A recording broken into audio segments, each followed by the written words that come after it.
وہ ان قرآن و حدیث کے مختلف مواقعوں سے جو مختلف ضابطۂ فوجداری یا ضابطۂ سول کے جو بھی دیوانی کے ہوتے اس طرح قوانین ہوتے ہیں ان کو الگ الگ کر کے بیان کرتا ہے، اور کچھ ایسے احکامات ہیں جن کی سزا یا جن کے جو ہے نا وہ جو بھی اس کا نتیجہ ہے، اس کا جو جزا ہے، وہ اللہ اور اس کے رسول نے بیان فرمائی ہے۔ ان کو حدود اللہ کہا جاتا ہے۔ مثلا شریعت مطہرہ کے اندر قتل کی سزا بیان کی گئی ہے، بدکاری کی سزا بیان کی گئی ہے، کسی کے اوپر جھوٹی تہمت لگانے کی سزا بیان کی گئی ہے۔ ان کو کیا کہتے ہیں؟ اپنا حدود اللہ، یہ اللہ تعالیٰ کی حدیں ہیں۔ اور کچھ ایسی چیزیں ہیں جن کے اندر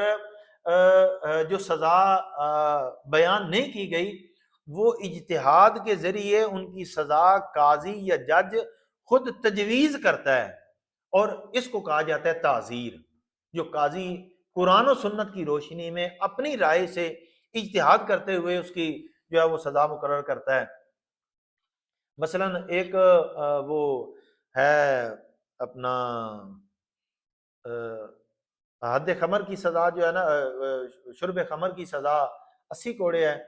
اور ایک اور اس کو حد قذف کے اوپر قیاس کیا ہے کہ حد قذف کی جو کم از کم سزا ہے وہ 80 کوڑے ہے، لہٰذا اس کی بھی جو ہے وہ 80 کوڑے ہوگی۔ آگے میرا یہ مجتہدین جب اجتہاد کرتے ہیں، اور مجتہد جب اجتہاد کرتا ہے، حضور صلی اللہ تعالی علیہ وسلم نے ارشاد فرمایا کہ اگر مجتہد کا اجتہاد درست ہو، صائب ہوگا، تو اللہ رب العالمین اس مجتہد کو دوہرا اجر عطا فرمائے گا۔ اگر کوئی قاضی فیصلہ کرتا ہے، کوئی جج عدالت کے اندر فیصلہ کرتا ہے، اور وہ اپنی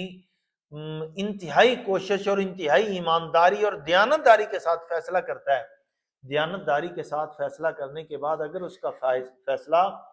جو حقائق پیش کیے گئے ہیں اور جو اس مدعی کا مدعا ہے اس کے مطابق وہ فیصلہ ہے قرآن و سنت کی روشنی میں، تو اللہ کے نبی نے فرمایا اللہ تعالیٰ اس قاضی کو، اس جج کو دوہرا اجر عطا فرمائے گا۔ ایک اجر اس بات کا کہ اس نے ایک جو ہے نا وہ مقدمے کا فیصلہ قرآن و سنت کی روشنی میں اس عدل کے تقاضے کے مطابق کیا،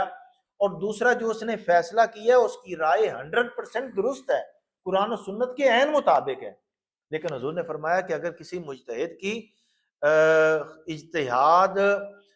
غلط ہو گیا، اس کا جو ہے وہ جواب آنسر درست نہ ہوا، تو پھر بھی اللہ تعالیٰ اس کو ایک اجر عطا فرمائے گا کہ اس نے امت کی ایک پریشانی کو حل کرنے کی کوشش کی ہے۔ اس کے اندر اگرچہ وہ ناکام ہو گیا ہے، لیکن آنے والے دور کے اندر جب مجتہدین مزید اجتہاد کریں گے، وہ اس کوتاہی کو جو ہے نا وہ دور کر کے اس کو درست سمت لے جائیں گے۔ دروازہ ہے وہ ہمیشہ سے کھلا ہے، ہمیشہ جو ہے نا اجتہاد کا جو امکان باقی رہتا ہے۔ آپ اجتہاد کی اہمیت کا اندازہ اس بات سے لگا لیں کہ حضرت عمر فاروق رضی اللہ تعالی عنہ کے دور مبارک کے اندر ایک مرتبہ قحط پڑ گیا، تو جناب عمر رضی اللہ تعالی عنہ نے جو سرقہ کی حد ہے، سرقہ کی جو چوری کی سزا وہ قطع ید ہے،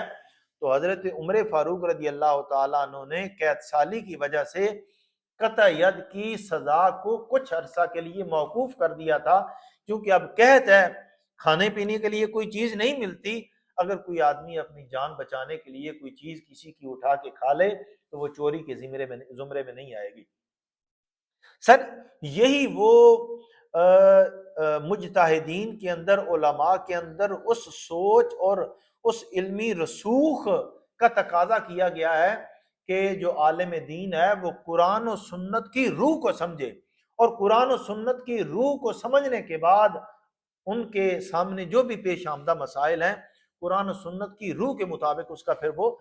فیصلہ کرے کہ اب اس کا جو ہے نا وہ